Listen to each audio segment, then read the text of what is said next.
All right, welcome back. So now I'm going to go into the actual purpose of creating your birth plan this way.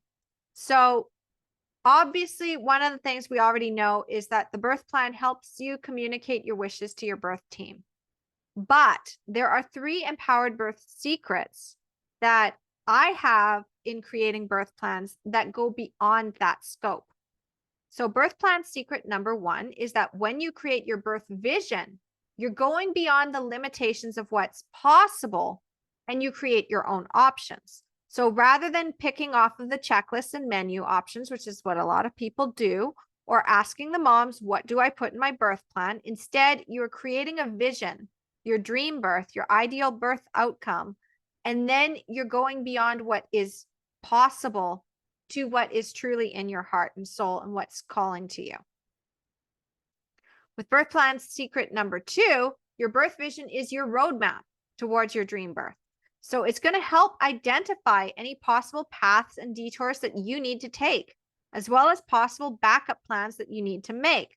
So if you're saying, I want to have a completely hands-off birth at home, but I have gestational diabetes and I've had a previous C-section and I have chronic high blood pressure, then you need to have a different plan and backup plan than somebody who has none of those issues and also wants to have a completely hands-off natural birth at home, because they don't have the same fears and concerns that you do.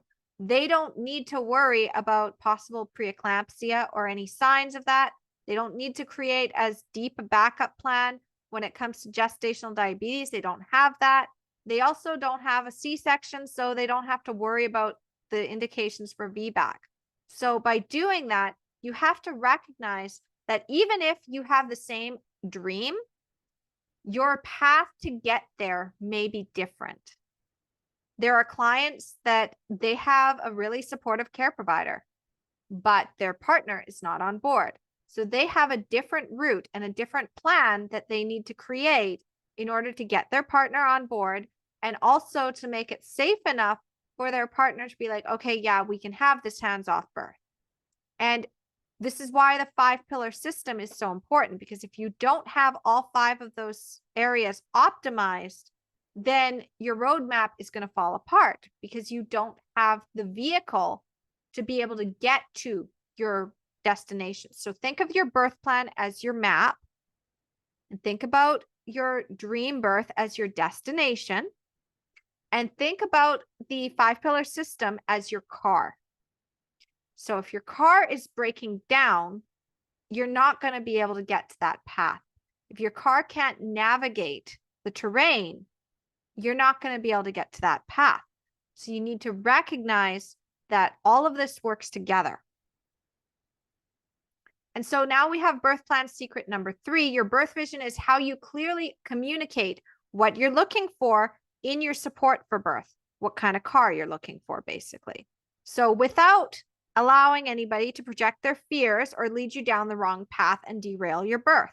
If you need a certain kind of vehicle to get to your destination, and somebody else is trying to sell you some flashy little sports car and say, oh, but this one is so much nicer than this one. But the flashy little sports car is not going to get you to your destination.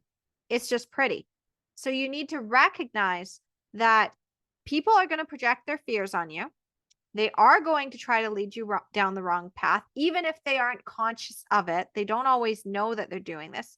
Some are doing it with malicious intent. Some are doing this with manipulation. And those are the care providers you want to stay away from. And I'll talk about that later.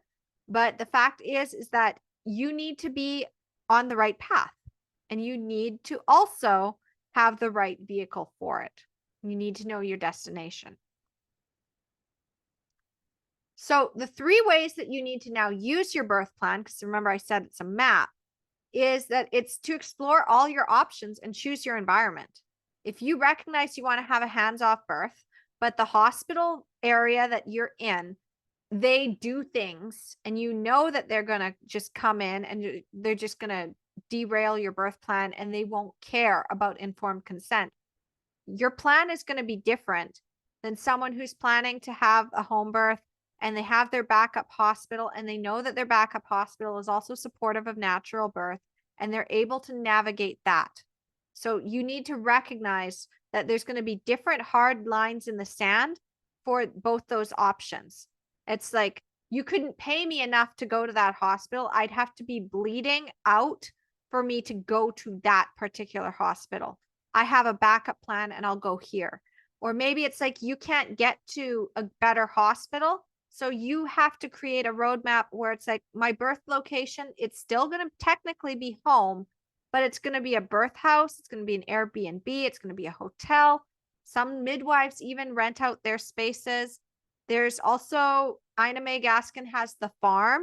Maybe that's somewhere you can get to. Maybe you happen to be in that state and you can get to the farm. But if you can't travel to the farm, that's not an option for you. So recognizing you need to be able to explore your options and choose your environment based on where you're at.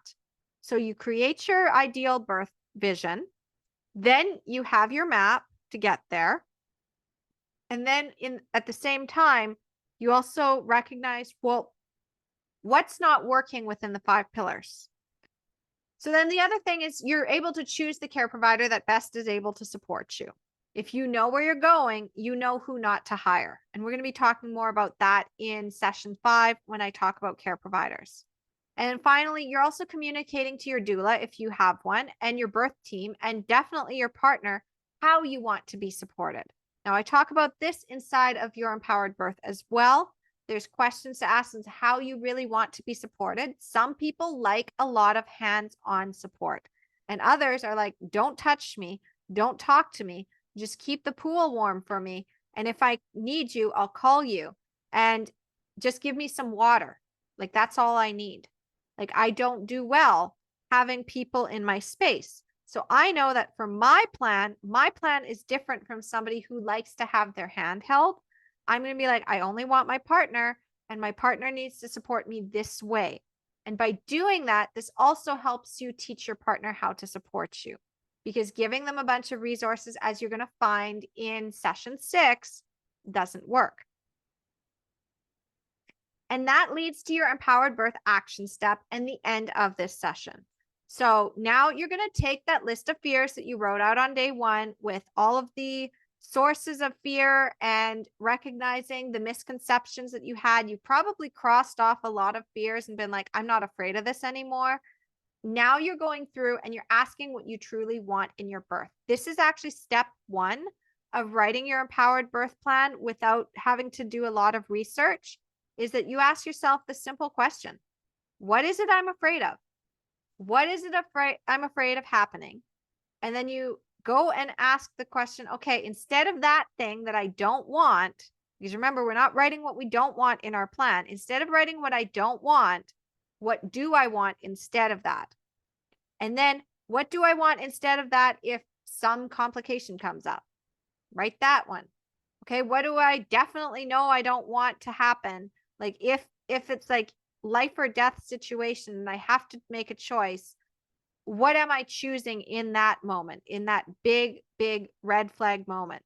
And like, what's an absolute no versus what's a maybe if it's like, if it was like, this is the only option, I choose it, but otherwise I want alternatives.